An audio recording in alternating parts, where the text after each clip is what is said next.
Hello and welcome to week 7 of live problem solving session for the course Fundamentals of Semiconductor Devices, which which is being taught by Professor Digvijay and Nath. So little details about me. My name is Mayank Goyal and I am a research scholar at the Department of Electrical Engineering, IIT Bombay. And this course is being taught by Professor Digvijay Nath, who is an associate professor at ISC Bangalore. And the course plan for this week is MOS capacitors and their charge bands, field bands, energy bands, accumulation inversion, their CV, high and low frequency CVs, deep depletion, real MOS capacitors, that is flat band and threshold voltage, and SiO2 system. So this session is being held every Sunday 6 to 8 p.m. and the Google Meet link is this. So as always, I will be giving you some MCU questions that will help you in better understanding of this topic. So first question is, what does MOS stand in MOSFETs? Metal oxide semiconductor, metal on silicon, metal oxide superconductor, multi oxide semiconductor.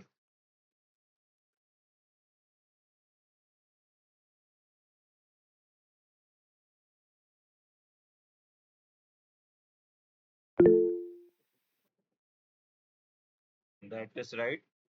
The answer is metal oxide semiconductor.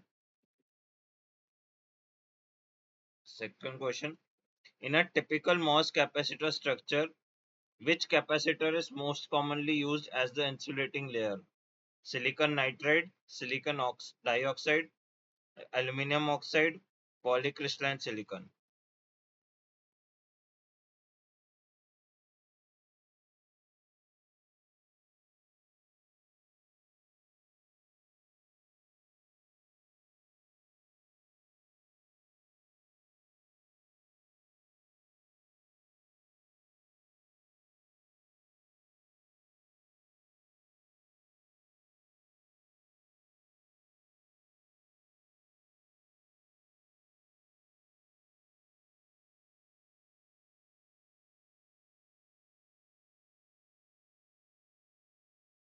That is right. The answer would be silicon dioxide.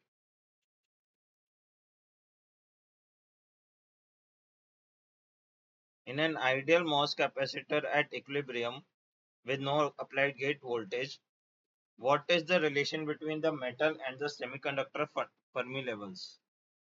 The metal Fermi level is above the semiconductors. The metal Fermi level is below the semiconductors. They are equal or aligned. They are unrelated.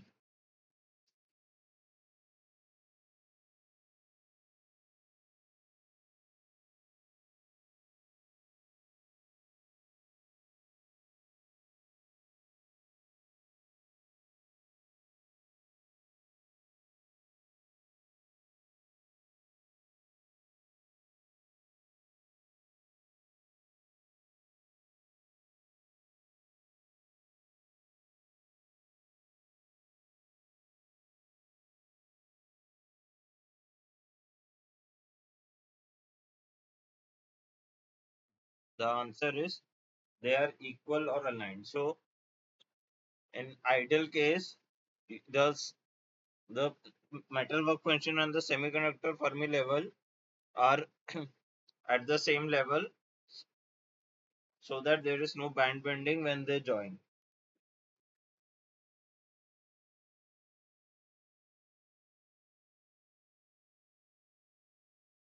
A band diagram of a p-type MOS capacitor shows the band near the interface bending upward, with the valence band moving closer to the Fermi level. What condition does this represent? Accumulation, depletion, weak inversion, strong inversion.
The answer would be accumulation. So in accumulation mode, the band is there is accumulation of majority charge carriers. So the Fermi level Fermi level drops towards the center.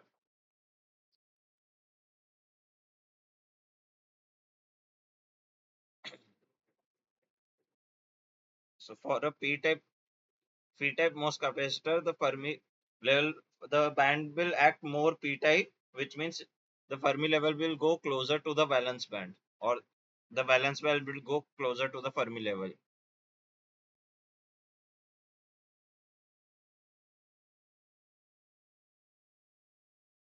Applying a small positive gate voltage to a P-type MOS capacitor causes which of the following? Accumulation of holes at the interface, depletion of holes near the interface, immediate formation of a strong inversion layer, no change in the carrier concentration.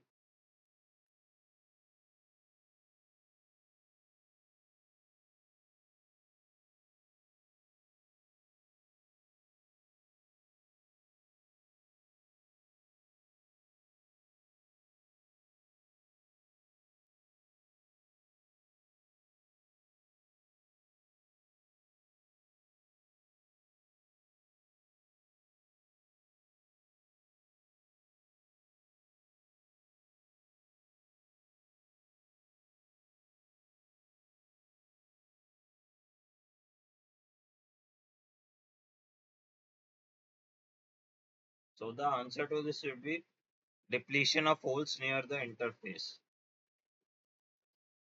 So when you apply a positive gate voltage, in an ideal case at zero gate voltage, the bands are not bending. So because in ideal case the work functions are aligned, so the bands are not bending at zero gate bias. But when you apply a positive gate bias, the band will the metal the Fermi level will start bending, going downward, and it will take the band downwards with itself, which means in a p-type semiconductor, the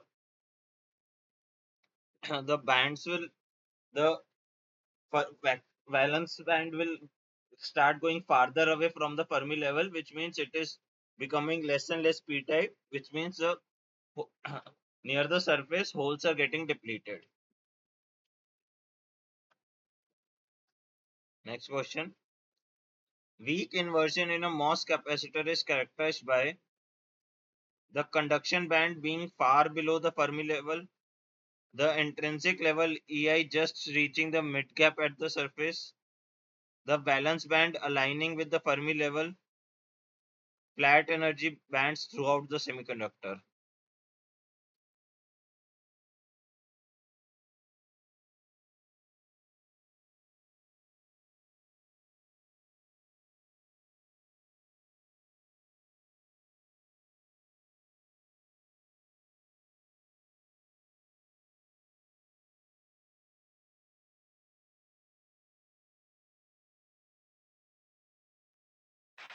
Option A, sir.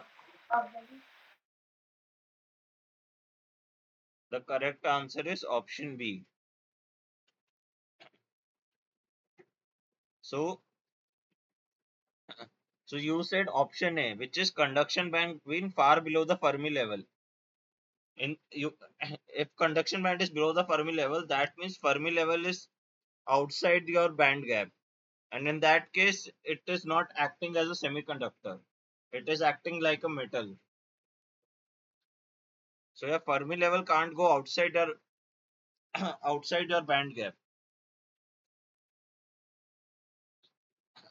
So in weak inversion, that means in weak inversion, in what inversion means is basically your near the surface, your minority carriers are dominating. There are minority carriers available to you. So that happens when your Fermi level your Fermi level is connected to the, so if your both minority carriers and majority carriers are equal, that means your Fermi level would be at the mid gap of your mid middle of the band gap. So option B is the answer. Okay, sir. Strong inversion in a p-type MOS capacitor is defined as a condition where the conduction band remains distant from the Fermi level, the density of electrons at the surface equals the density of holes in the bulk, the oxide capacitance is maximized, the metal and semiconductor work functions are mismatched.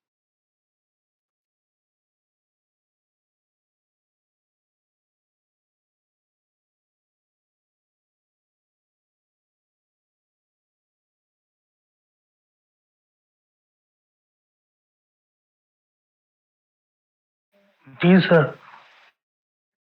That is correct. The answer will be the density of electrons at the surface equals the density of holes in the bulk. So in the bulk, if you have like 10 raised to power 16 per centimeter square number of holes, at the surface you will have 10 raised to power 16 per centimeter cube number of electrons. So that region is called strong inversion. In weak inversion, you have equal number of electrons and holes at the interface.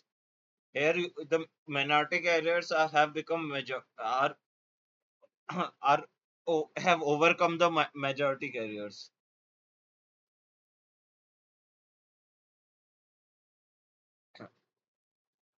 When a large positive gate voltage is applied to a p-type MOS capacitor, which of the following occurs at the semiconductor interface?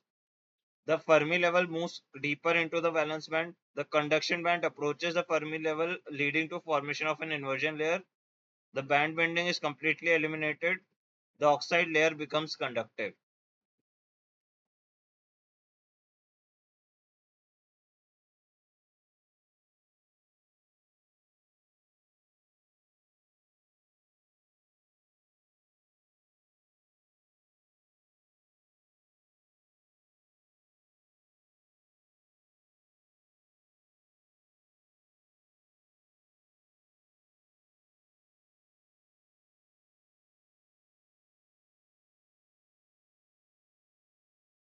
B, sir.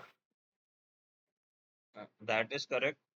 The conduction band approaches the Fermi level, leading to the formation of an inversion layer.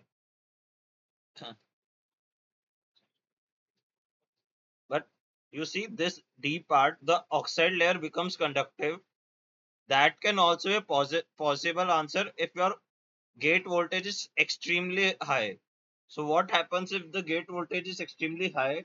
The electric field across the oxide is so high that it it ionizes the oxide the oxide molecules, and it creates a conductive channel. This is called oxide breakdown.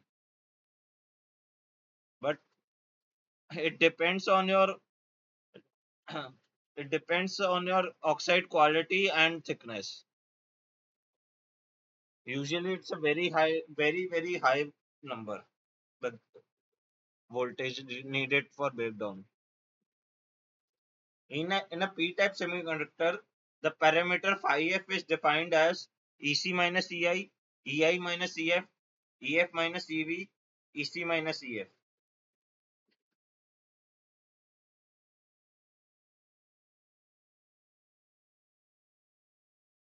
B, sir. That is correct. The answer is ei minus ef.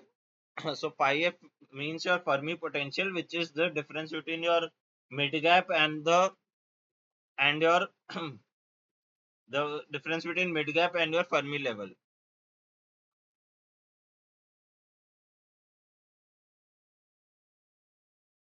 How does the oxide thickness Tox affect the oxide capacitance Cox in a MOS capacitor?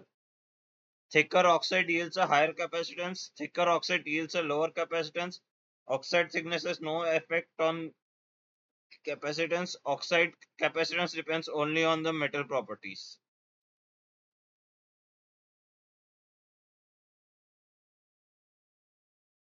D, sir. Yes, so the answer would be thicker oxide yields a lower capacitance. So your Cox is given as epsilon ox by Tox. So if your Tox is higher, your Cox will lower. So now a numerical question on this. Calculate the oxide capacitance per unit area for a silicon dioxide layer with a thickness of 10 nanometer. Assume the dielectric constant of SiO2 is 3.9 and the vacuum permittivity epsilon 0 is 8.85 into 10 to the minus 12 farad per meter. 3.45 into 10 to the minus 3 farad per meter square. 3.45 into 10 to the minus 2 farad per meter square. 3.45 into 10 to the minus 1 farad per meter square. 3.45 into 10 to the minus 4 farad per meter square.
Yes, sir. That is correct. The answer would be 3.45 into 10 to the minus 3 farad per meter square. So your formula you have to use is epsilon ox by Tox, and epsilon ox would be epsilon naught into relative permittivity. So you multiply those values and you get 3.45 into 10 to the minus 3. The threshold for strong inversion in a p-type MOS capacitor is reached when the total band bending equals 5f, 2 5f by 2, D, 0.5. D, sir.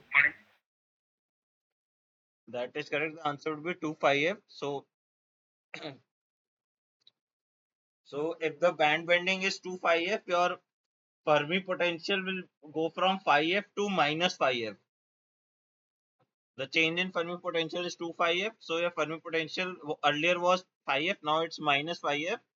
So at minus 5f, your minority carriers density of minority carriers is equal to the density of majority carriers. That in bulk the Fermi potential is 5f. So that is how your this value is calculated to 5f. Which effect is not directly induced by applying a gate voltage in a MOS capacitor? Modification of band bending at the semiconductor surface, change in the density of carriers near the interface, direct current flow through the oxide, formation of accumulation, depletion, or inversion regions. D, sir.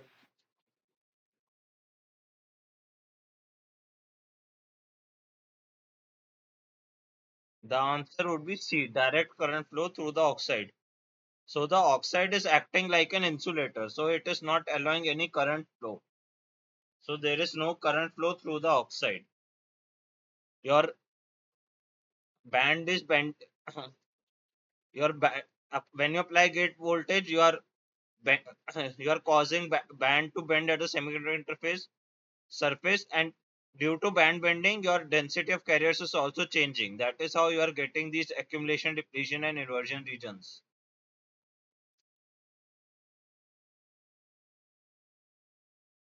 At high positive gate voltages, the MOS capacitor enters inversion. What limits the further increase of the depletion width in this condition? The oxide thickness, the formation of a high density inversion layer that screens the electric field, the generation of additional holes, the breakdown of the oxide. Yes, sir.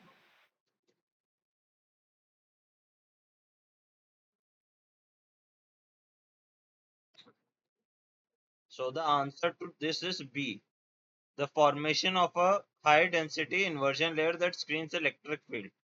So when you are in the inversion region, you have formed an inversion layer at the interface. So this inversion layer is counteracting the electric field because it is in the opposite direction. So that it is not allowing electric field to increase further, and hence your depletion width is not increasing more.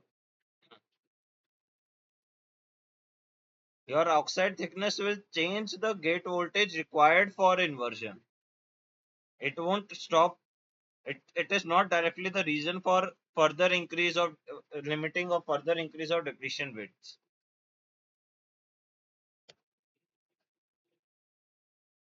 Which parameter primarily determines the depletion capacitance in the depletion region of a MOS capacitor? Oxide thickness, depletion width in the semiconductor, gate metal work function, inversion charge density.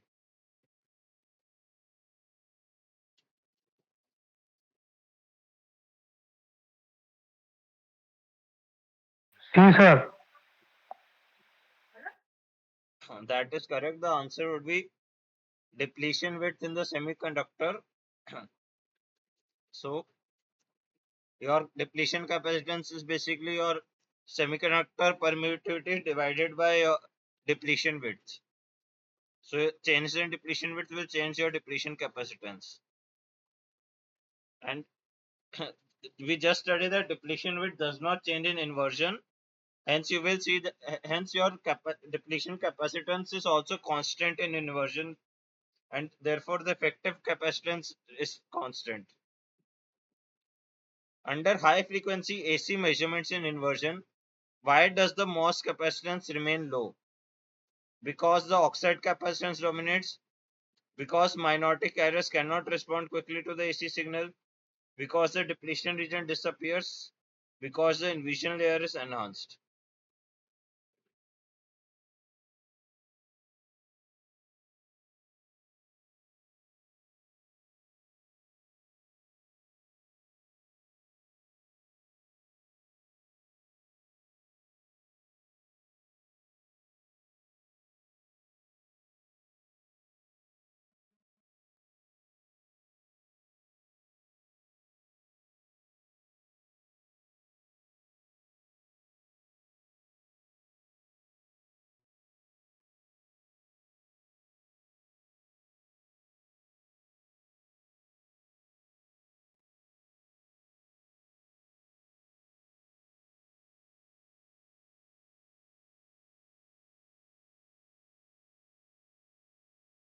Yes, sir.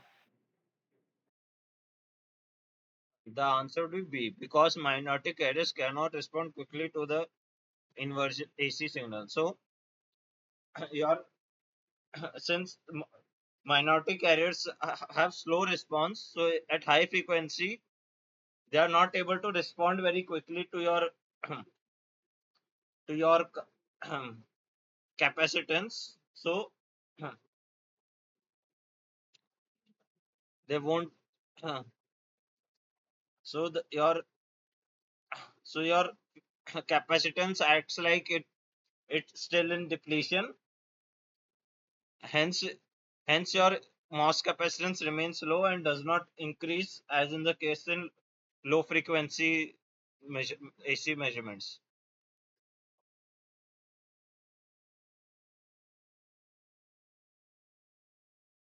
What is the effect of sweeping the DC bias very rapidly during a CV measurement of a MOS capacitor?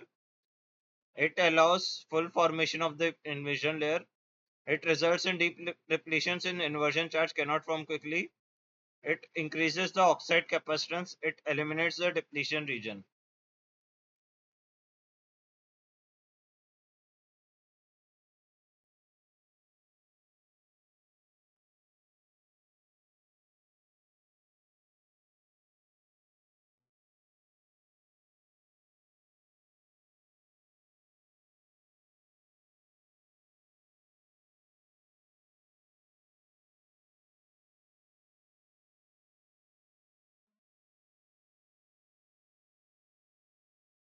Yes, sir. That is correct. The answer would be it results in deep depletions in inversion layer charge cannot form quickly. So, if at extremely high frequencies, like the inversion layer won't form itself because of the slow response. So in previous case, inversion layer was formed, but the inversion charges were not able to respond to the electric field. Therefore, they were not showing up in the capacitance values. If we increase even further frequency even further, the inversion layer won't form itself, and the and the surface interface will get more and more depleted of majority carriers. So this is called deep depletion, where you see that depletion is getting enhanced and you don't see any inversion layer forming. At flat bed condition in a MOS capacitor, which capacitance components determine the measured capacitance? Only the oxide capacitance, only the depletion capacitance, the series combination of oxide capacitance and small signal modulation capacitance, zero capacitance.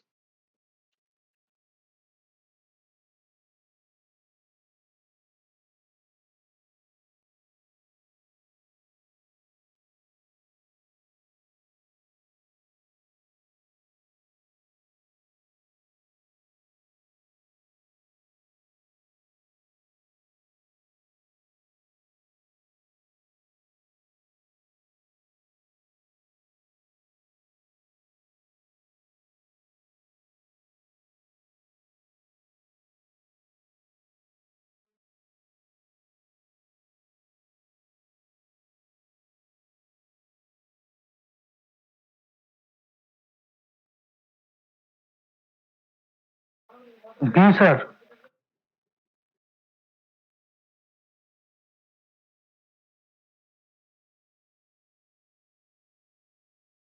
So the answer to this would be C. Series combination of oxide capacitance and D-back capacitance. So at flat band condition, your semiconductor should not have any capacitance because there is no band bending. So, but you will find, so only the oxide capacitance should come into picture. But when you are measuring the CV, when you are doing CV measurements, you are not in a steady state. So you are around at the flat band condition. You are moving up and down in the AC. So there is some capacitance that is coming from the semiconductor, which is called D-back capacitance, which is very small signal modulation. because of an AC signal. So that is called a debye capacitance, which results in a decrease in which results in a effective capacitance lesser than your oxide capacitance at flat band. Now a numerical on this. The semiconductor has a Debye length of 10 nanometer and a dielectric constant of 11.7 epsilon naught. What is the Debye capacitance per unit area? See Debye. 1.035 microfarad per centimeter square, 10.35 microfarad per centimeter square, 103.5 microfarad per centimeter square, 0.1035 microfarad per centimeter square.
जी sir.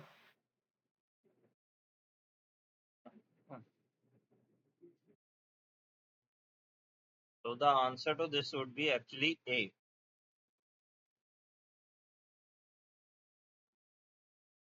So your semiconductor permittivity will be 11.7 into 8.854 into 10 to the minus 12 farad per meter. So that will come out to be 1.035 into 10 to the minus 10 farad per meter. And if you calculate your dBi, then it will just be your epsilon s by dBi length, which is 10 nanometer or 10 into 10 to the minus 9. So you calculate this, it comes out to be 1.035 into 10 to the minus 2 farad per meter square. And to convert this into microfarad per centimeter square, you will multiply it by 100. So this and this will cancel. So you will just be left with 1.035 microfarad per centimeter square. So the correct answer is option A.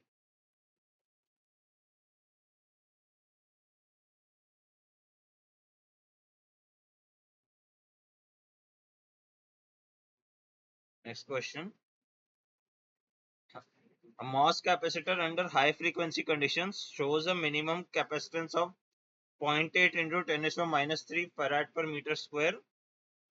If its oxide capacitance is 3.2 into 10 to the minus 3 farad per meter square, what is the depletion capacitance CD? 0.8 into 10 to the minus 3 farad per meter square, 1.07 into 10 to the minus 3 farad per meter square, 3.2 into 10 to the minus 3 farad per meter square, 4.0 into 10 to the minus 3 farad per meter square.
D, sir. What? What answer did you give?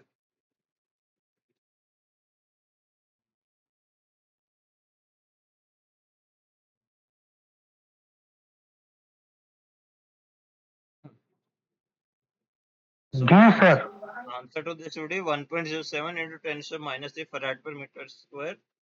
So you know that your effective capacitance is in series capacitance of your oxide capacitance and your semiconductor capacitance.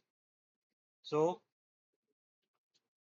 at the minimum, it will be minimum capacitance would be 1 by Cox plus 1 by C depletion, and you are given the values for Cox 0.8 and Cox 3.2 and C min 0.8. So you plug it here and as you solve it, you will get approximately 1.07 into 10 to the minus 3 farad per meter square.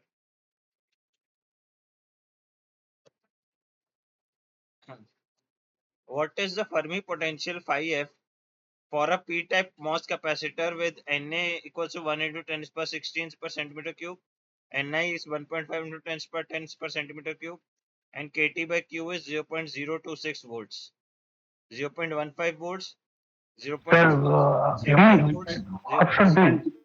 0.65 volts, 1 volt. What what answer you are saying? Option B, sir. You calculated it this fast. Did you calculate it?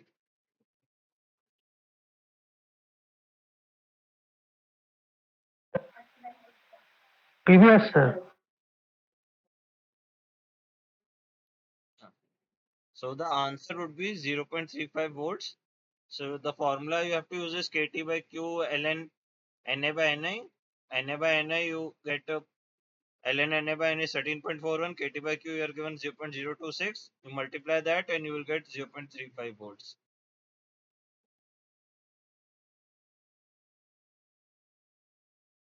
Which of the following best describes the threshold voltage in a MOS capacitor or MOSFET? It is the voltage required to completely deplete the semiconductor of majority carriers. It is the minimum gate voltage required to form an inversion layer at the semiconductor oxide interface. It is the voltage at which drain current reaches its maximum value. It is the voltage between difference between source and drain when the device is in saturation.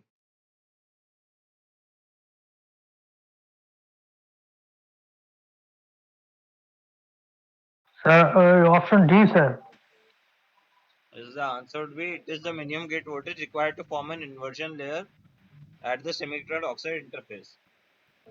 So in the next week and week 8 lectures you will study MOSFETs. So this is week 7 MOS capacitors. In week 8 you will study MOSFETs, and you will study there that the your your channel becomes conductive when it forms an inversion layer. So that is the working principle of a MOSFET, where you form an inversion layer to make a conductive channel. At so basically threshold voltage is the voltage at which you start getting your current due to formation of conductive channel. So in MOS capacitor terms, it is the voltage required to form an inversion layer, which is the which is the voltage gives that gives you strong inversion.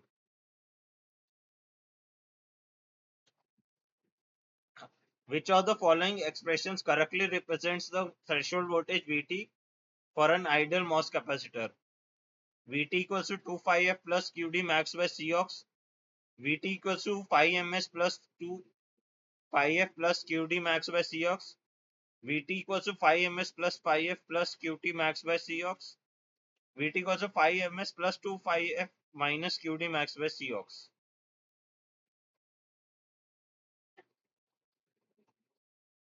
Option B, sir. That is correct. The answer would be Vt equals to 5 ms plus 2 phi f plus Qd max by Cox. So actually the answer would be option A, because we have written ideal MOS capacitor. So in case of an ideal MOS capacitor, your 5 ms is 0, because your 5 m and 5s are at this your metal and semiconductor are at this have same Fermi level. So your 5 ms is 0 in case of an ideal MOS capacitor. So the correct answer in this case would be option A, but in any other MOS capacitor, which you will the answer would be option B, where your Okay, sir. metal metal Fermi level is not the same as your semiconductor Fermi level.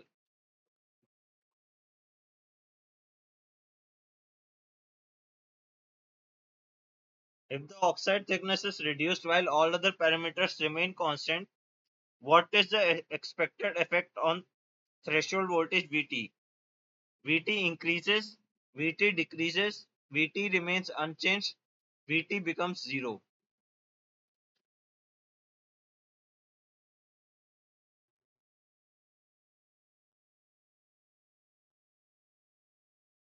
C, sir.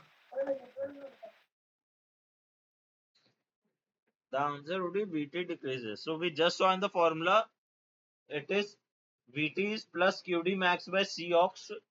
So if your oxide thickness is reduced, your Cox will increase, and your Qd max by Cox term will then decrease. So that will cause a decrease in your Vt, in threshold voltage.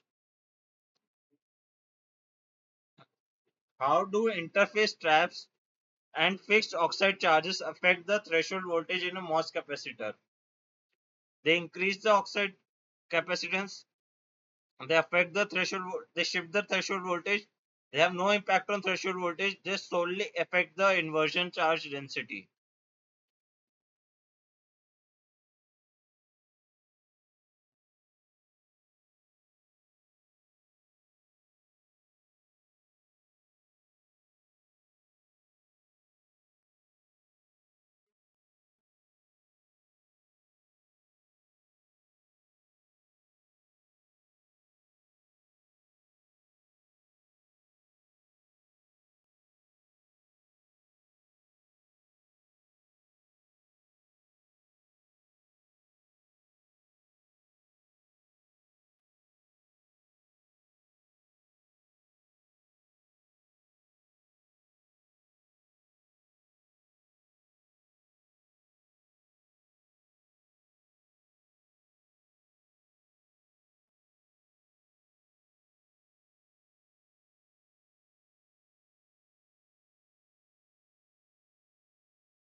So the answer to this would be they shift the threshold voltage. So if you have interface trap charges or a fixed oxide charges, you will you, it will affect your threshold voltage. Basically, if you have fixed oxide charges, it will shift the threshold voltage. It will shift your whole CV curve left or right. And if you have oxide trap charges, they will cause your CV curve to increase or decrease in slope.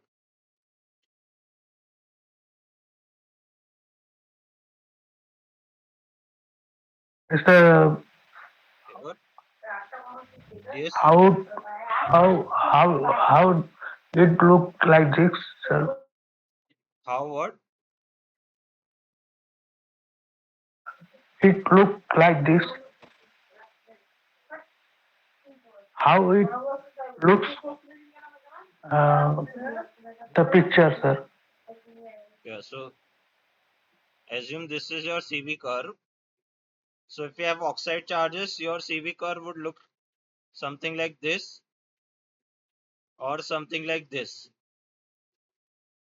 This is if you have oxide charges. And if you have interface traps, you will see that your CV curve will look like this, or it will look like this.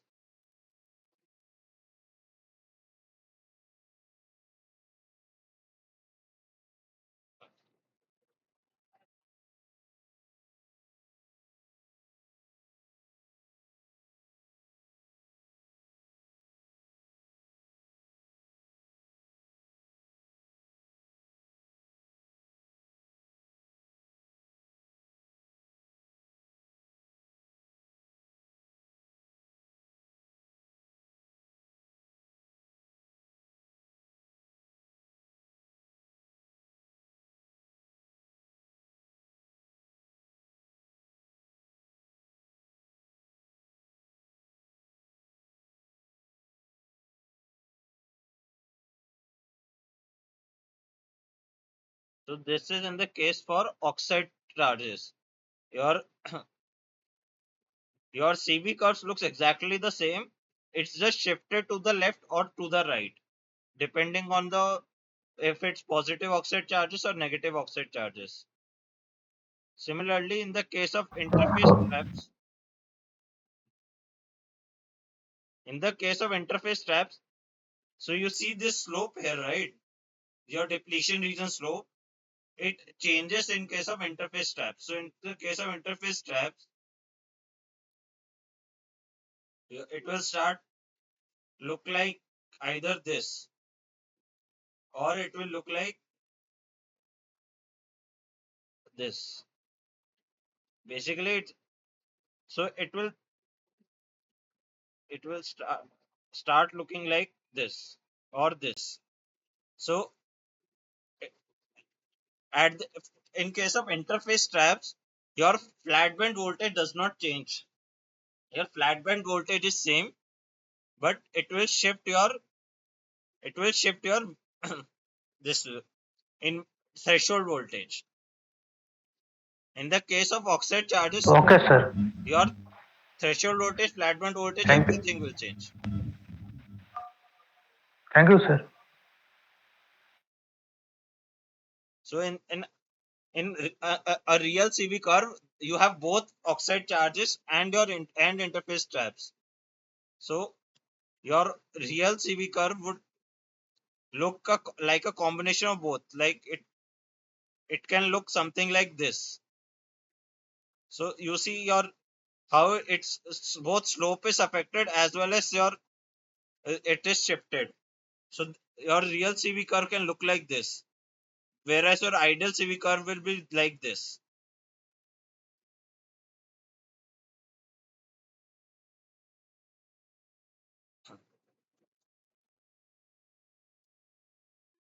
Which of the following statements best describes the impact of fixed oxide charges on the threshold voltage in a real MOS capacitor?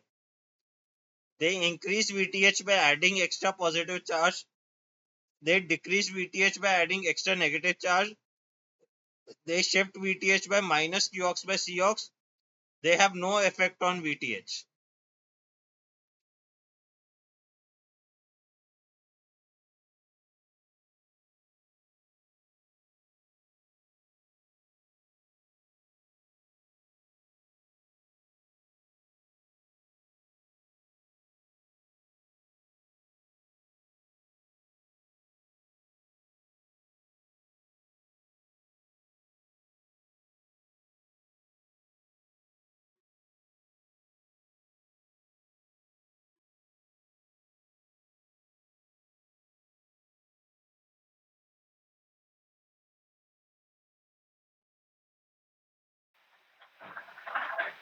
B, sir.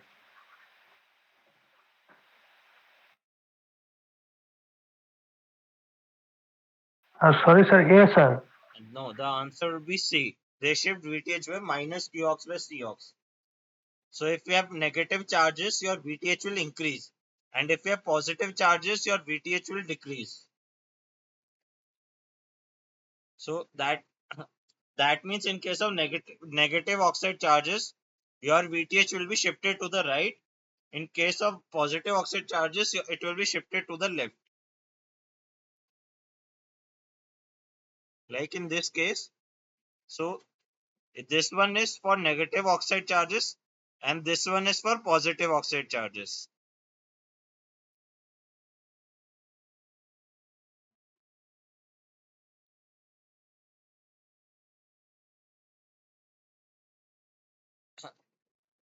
In an ideal threshold voltage expression for a MOS capacitor, VTH equals to 2πf plus QNA WDM by COX. What does WDM represent? The depletion width at the flatband region, the maximum depletion width at strong inversion, the oxide thickness, the D by length.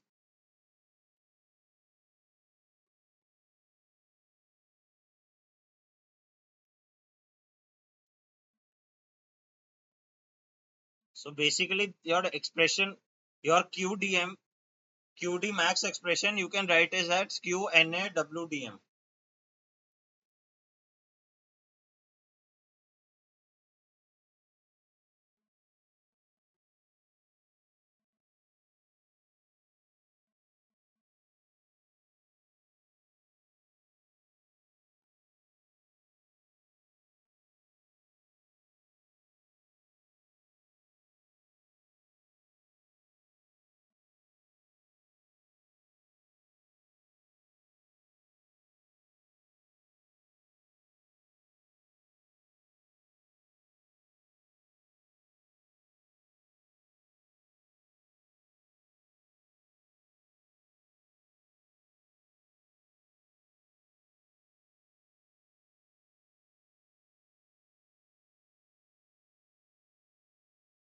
A, sir.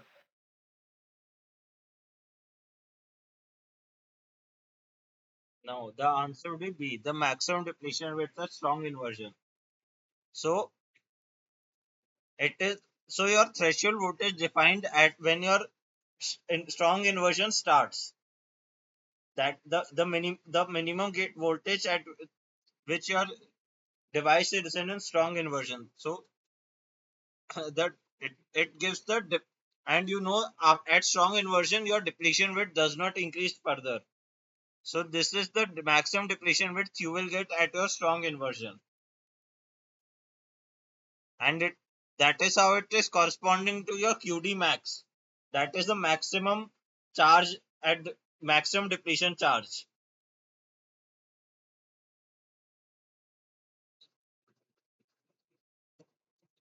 So now, so you have a p-type MOS capacitor with doping concentration Na equals to 10 to 10 is per 16, which is and your surface potential at strong inversion 2 pi f at is 0.7 volts. Your semiconductor permittivity epsilon s is 1.04 into 10 to minus 12 farad per meter. You have to calculate the maximum depletion with WD. 120 nanometer, 180 nanometer, 240 nanometer, or 300 nanometer.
So the Sir, answer, what should be the answer?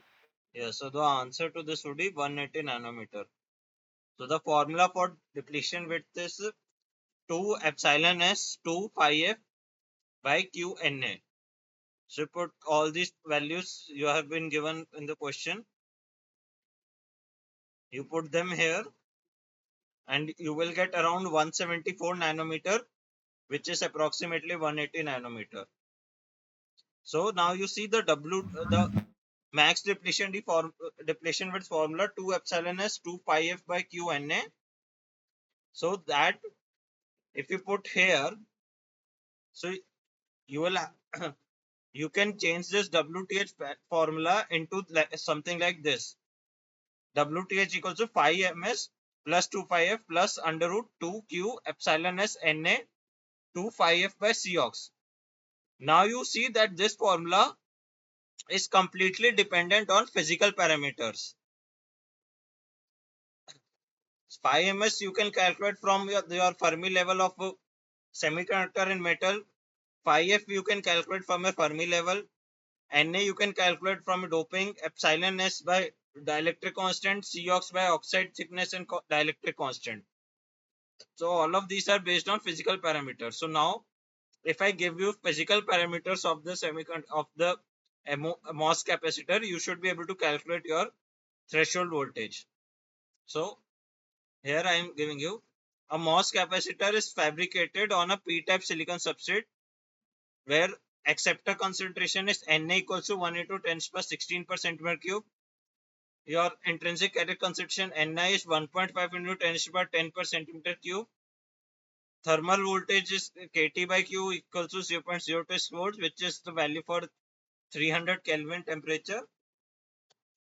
And oxide thickness, I have given you Cox as 3.5 into 10 to the minus 3 farad per meter square. If if your metal semiconductor work function difference 5 ms is 0.2 volts and semiconductor permittivity is 11.7 epsilon naught and epsilon naught value is 8.854 into 10 to the minus 3 farad per meter, you should be able to calculate your threshold voltage using this formula: zero point 0.8 volts, 1 volt, 1.2 volts, 1.4 volts. Basically every value here is given to you except phi f. So first you have to calculate phi f and then you have to calculate VTH. So phi ms and cox have been given to you here directly, but in some cases you don't, instead of cox I can give you some, we can someone can give you Tox, oxide thickness and oxide dielectric constant. Similarly, in case of phi ms, we can just, someone can just give you the metal work function and the semiconductor the semiconductor Fermi level. You may be able to calculate from your phi f um, and your electron affinity or some other value.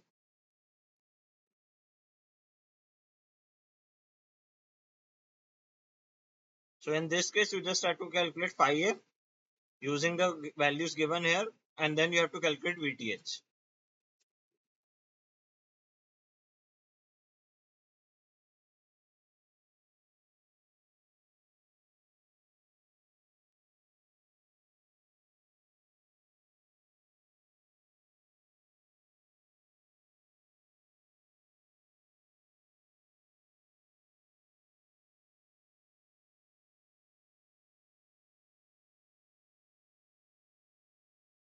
So it should be the answer B.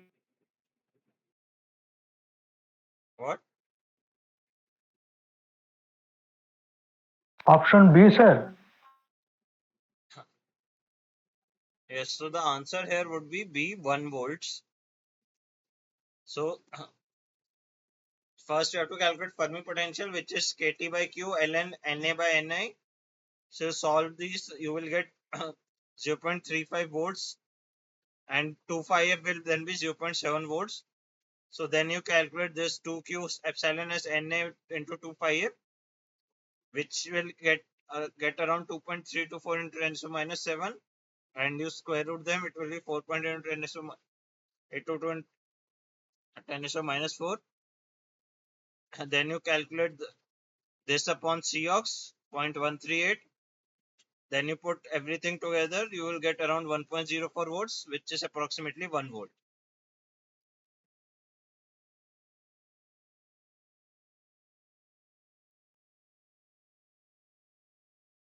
So these are all the questions I have high for today. If you have any doubts, you can ask.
If anything, Yes.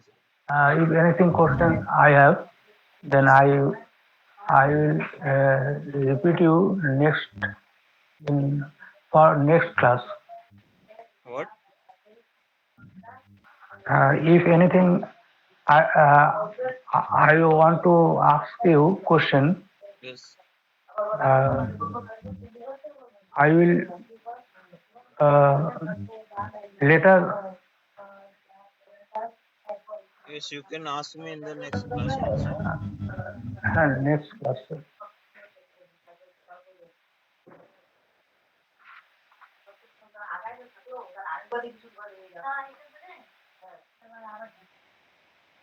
Similarly, if you have any doubts from any previous lectures, you can ask. You don't have to ask doubts from this lecture.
So,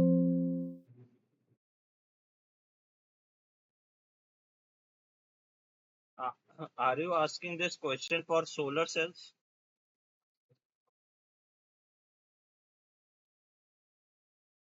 Are you asking this in case of solar cells? Sir, no, sir. GAN devices, sir. GAN devices? Is this Sir, not? to measure the uh, defects in devices, sir. So this is So from I need to know. which lecture Oh, is yes, this? sir. Fill factor and rate window, sir. This which lecture is this from? Sir, it is. I require for my research, sir. Sir, you have explained something on fill factor. We had a questions, no, sir. So fill factor usually we talk in case of solar cells where we talk about how much. So, so ideally fill factor. So in solar cells, like if I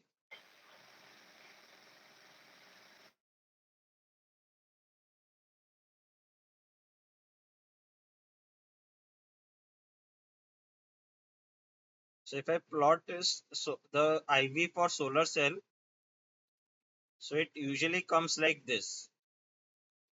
So this is my VOC and this is my ISC. And if I make a straight line from here and I make a straight line from here, so I get a rectangle here and my actual curve is like this. This is my actual curve. So fill factor is area, this area divided by this area by area and this rectangle, area between the actual curve divided by area in the rectangle. So that is your fill factor. So in ideal case it should be 1. Basically this would be my ideal curve, but my real curve looks like this.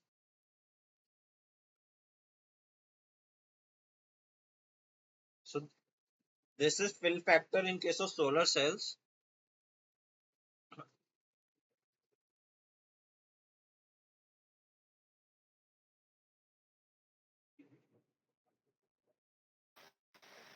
Sir, actually, deep level transistors are rate window.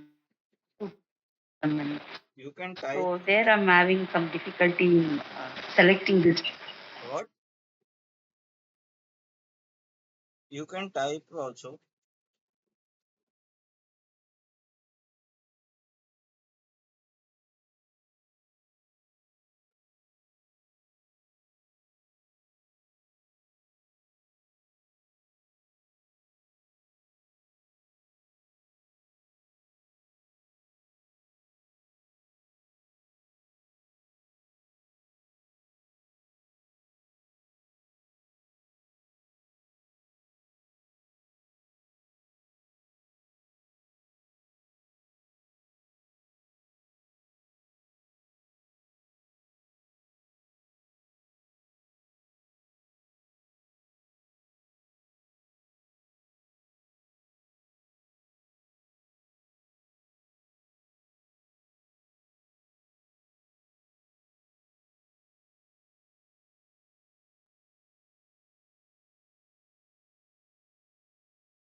Sir, in the case of deep level transient spectroscopy, in order to measure the defects in devices, I need to select the fill factor and rate window, sir. So I'm not getting properly what exactly how to select fill factor and rate window.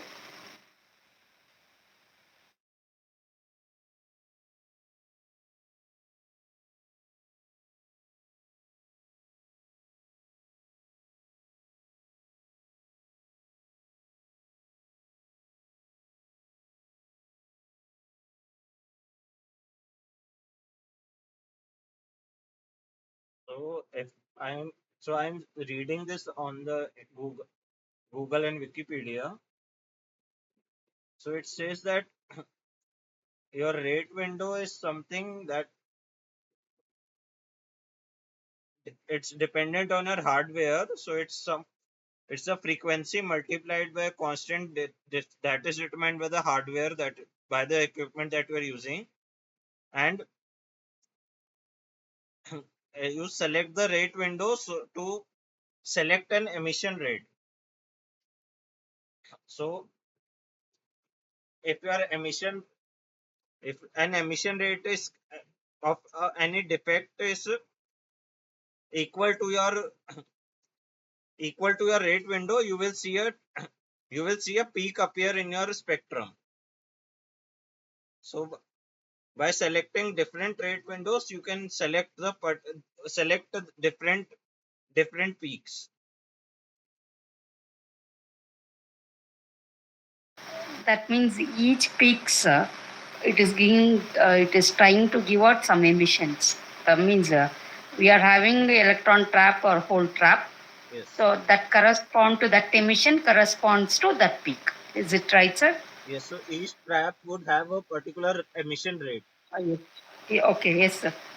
So and that emission rate will correspond to some temperature, and by Yes, sir. selecting a rate window, you can select which emission rate peak you Yes. want to see. Okay, okay, sir. I got it, sir. Yes. So fill factor, what is the rectangular thing? That is standard. How much we are getting it, from there we are going to calculate the fill factor. Is it, sir? Yes. So I don't know how fill factor is there in this DLTS method, Okay, but okay, sir. this is in the case of a solar cell. Okay, it will be the same, sir. Like a fill factor, it is we are measuring forward and reverse bias, and we are trying to get electron trap and hole trap emissions only. I think I could able to get something. Yes, sir. Thank you, sir. Okay.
Sir, if anybody is working on DLTS measurements, let me know the details sometime.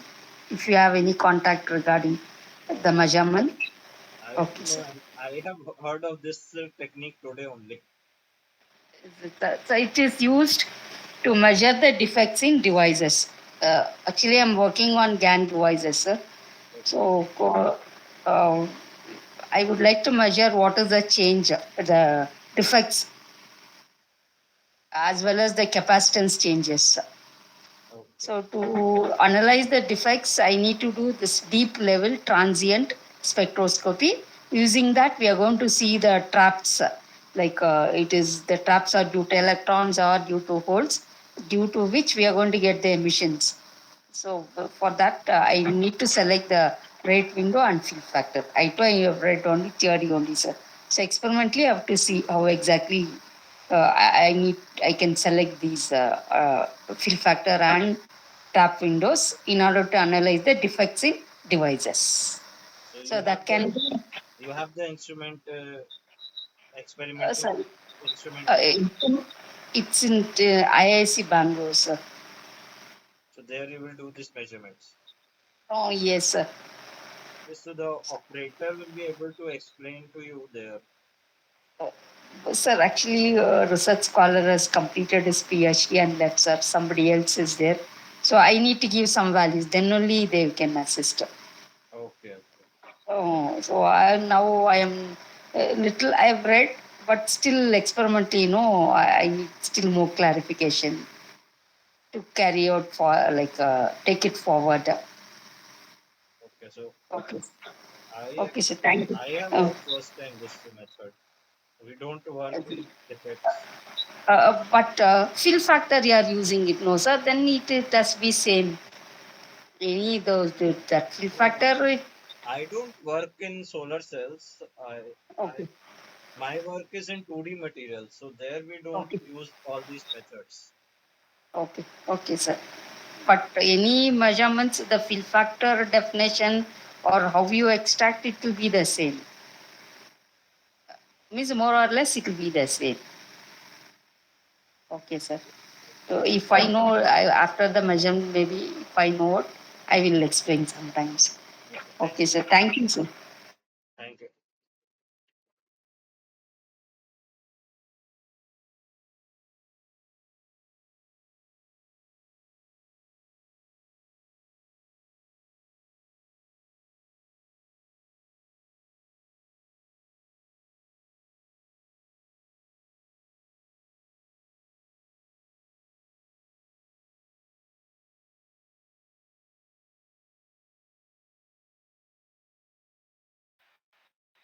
This uploaded will be available on YouTube. What? What are you asking? This upload lecture, this lecture is uploaded on YouTube channel. Sir. This will be uploaded in like half an hour.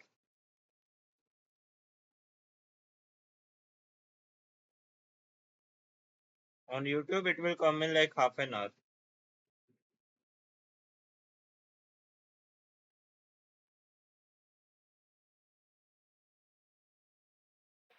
Okay, sir. Thank you, sir. Thank you.